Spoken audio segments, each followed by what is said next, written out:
Friends, मैं विश्रमा welcome करता हूं आप सभी का आपके अपने YouTube channel smart study bye AK Sharma पर। जो हमारे चैनल पर नए हैं वो हमारे चैनल को सब्सक्राइब कीजिए और बेल आइकन को प्रेस करना बिल्कुल भी ना भूलें। चलिए फ्रेंड्स, बिना टाइम वेस्ट किए स्टार्ट करते हैं हम आज की क्लास को। चलिए फ्रेंड्स, जो आज का अपना टॉपिक है वो है मुक्त पतन यानी फ्री फॉल। ठीक है, फ्री फॉल, ये देखो फ्री फॉल। ठीक है, अब देखिए मुक्त पतन। पहले मैं ये बताना चाहता हूँ कि त्वरण गति के समीकरण ये इसमें आएंगे, इसलिए वो वीडियो जाकर देख लेना जो मैंने अपलोड किया है। ठीक है, गति के समीकरण और त्वरण। ठीक है, अब देखिए मुक्त पतन, एक कॉन्सेप्ट बता रहा हूँ, ध्यान से समझना उसे, बिल्कुल ध्यान से।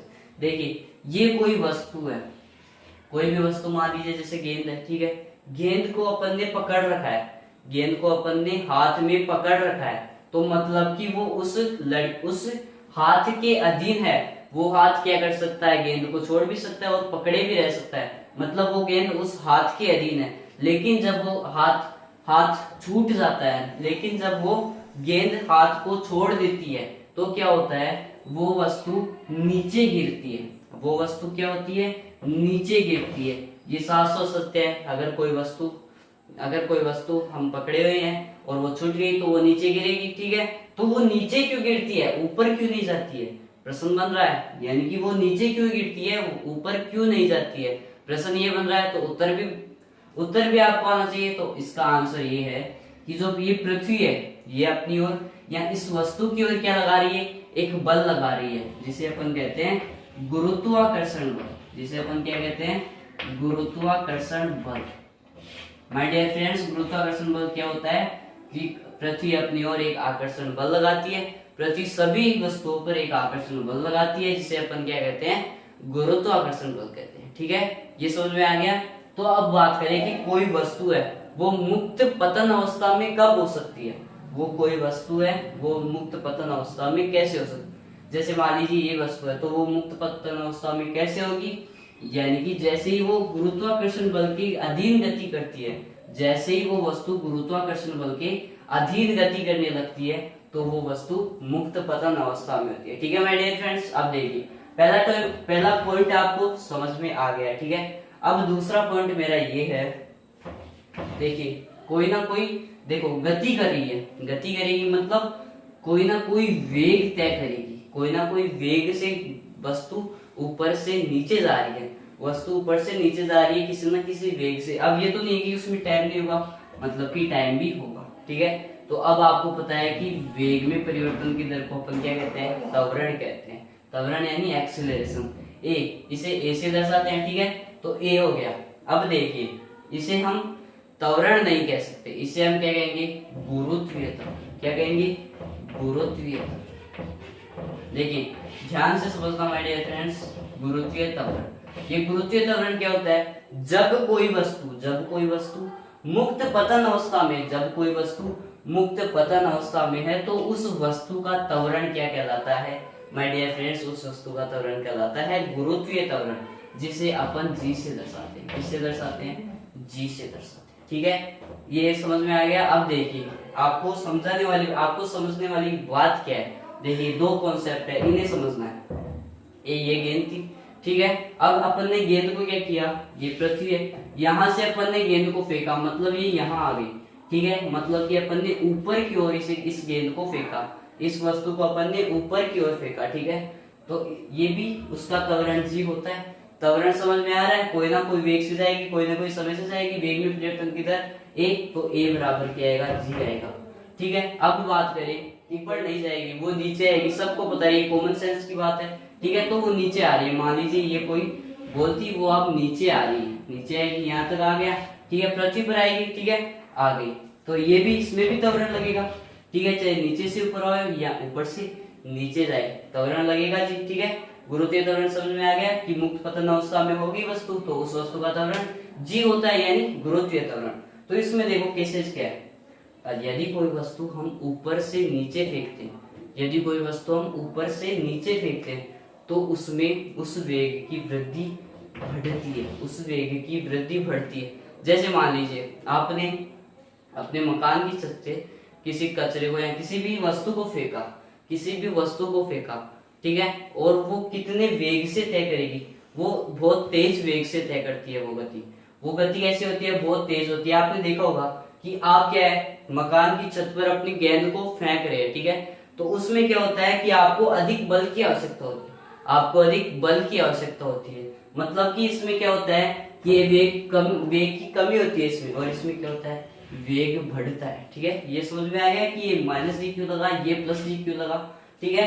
तो माइनस जी कमी को माइनस, वृद्धि को प्लस, ठीक है, प्लस को प्लस से दर्शा देंगे वृद्धि को, और कमी को माइनस से दर्शा देंगे, ठीक है। अब देखिए यहाँ से आपकी क्वेश्चन कैसे बनते हैं माय डियर फ्रेंड्स। यहाँ से आपकी ऐसे क्वेश्चन बनते हैं कि जो वस्तु, अगर हम वस्तु को ऊपर से नीचे फेंकते हैं तो उसकी गति की समीकरण बताइए। जब वस्तु 2 मीटर प्रति सेकंड के वेग से तय करती है, v दे दिया अगले ने, यानी कि प्रारंभिक वेग दे दिया, अंतिम वेग दे दिया, ठीक है। ये बात की बातें हैं। पहले अपन देखेंगे कि मुक्त पतन में गति के समीकरण कैसे होते हैं, ठीक है माय डियर फ्रेंड्स। ये तो आपको समझ में आ गए होंगे। अब चलते हैं अपन गति के समीकरण की ओर, ठीक है। चलिए माय डियर फ्रेंड्स, अब देखिए गति के समीकरण। अपन ने पिछले वीडियो में गति के समीकरण को अच्छे तरीके से हल किया था, और अब देखो गति के समीकरण फिजिक्स में बहुत जगह काम में आते हैं, ठीक है। गतिकी में, फिजिक्स में गति के समीकरण बहुत ज्यादा काम में आते हैं, इसलिए इन्हें रटना नहीं है लेकिन समझना है, लेकिन याद भी रखना है, ठीक है। ये बात आपको क्लियर होनी चाहिए कि v बराबर u प्लस ए टी होता है, तो होता है, और क्यों होता है मैंने आपको बता रखा है, ठीक है। तो अब एक्सप्लेन करने की कोई जरूरत नहीं है। ut plus half A T square, ये कौन सा समीकरण है, दूसरा समीकरण, ठीक है। तीसरा समीकरण अपन का क्या था, v स्क्वायर बराबर u स्क्वायर प्लस 2as। ये गति के अपन ने 3 समीकरण पढ़ रखे, ठीक है। इनमें किसी को कोई दिक्कत नहीं है, अगर दिक्कत है तो वहां वीडियो है, वहां से जाकर देख लीजिएगा, ठीक है। अब अपन बात करते हैं कि कोई वस्तु है, अगर हम नीचे से ऊपर उस वस्तु को फेंकते हैं, नीचे से ऊपर उस वस्तु को फेंकते हैं, तो उसके गति का समीकरण तो मुक्त पतन में होगी, ये तो हमें पता है। मुक्त पतन में होगी तो उसमें गति के समीकरण कैसे बनेंगे, तो पहला, दूसरा, तीसरा, 3 समीकरण बनेंगे, ठीक है। तो तीन समीकरण बनेंगे, तो पहला समीकरण देखते हैं, ठीक है। अब देखिए ये कोई वस्तु थी, ठीक है, इसने हमें ऊपर फेंकते हैं, इसे नीचे से ऊपर फेंकते हैं, तो हमें पता है कि इसमें माइनस लिया आएगा, ए का मान क्या आएगा, माइनस लिया आएगा, ये सबको पता है। त्वरण इधर क्या है, गुरुत्वीय त्वरण, क्योंकि मुक्त पतन अवस्था में जो त्वरण होता है वो गुरुत्वीय त्वरण होता है। माइनस क्यों लगा, क्योंकि हमें बहुत अधिक बल की आवश्यकता होती है, बहुत अधिक बल की आवश्यकता होती है ऊपर फेंकने में वस्तु को, तो यह माइनस, क्योंकि कमी हो रही है वेग में, ठीक है, तो यह माइनस आ जाएगा। अब देखिए इसी के आधार पर बनाएंगे मुक्त पतन अवस्था में। अगर हम रियल गति के समीकरण अपन को आते हैं, रियल इक्वेशन ऑफ मोशन अगर हमको आते हैं, तो हम मुक्त पतन के गति के समीकरण भी आसानी से बना सकते हैं, ठीक है। अब देखिए मेरे साथ बनाते जाइएगा।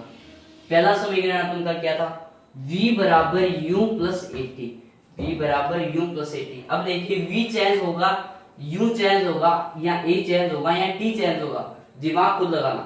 v चेंज होगा, क्यों, क्योंकि v क्या है, अंतिम वेग, ठीक है। अंतिम वेग अपन का यहाँ आ रहा है, ठीक है, वहां तक जहां तक वस्तु तय करी है वेग वहां तक आएगा, तो ये हो गया अंतिम वेग। प्रारंभिक वेग क्या होता है, u होता है, मतलब u भी नहीं बदलेगा, तो v और u नहीं बदलना है, तो ऐसे के ऐसे रहेंगे, ठीक है। अब क्या करना है, एक ही जगह क्या है अपने पास, माइनस का जी, ये माइनस का जी आपको समझ में आ गया। अब t है, तो t टाइम थोड़ी चेंज होगा, टाइम तो वैसे वो को वैसा का वैसा रहेगा, ठीक है, वो का वो, ठीक है, तो ये gt आ गया।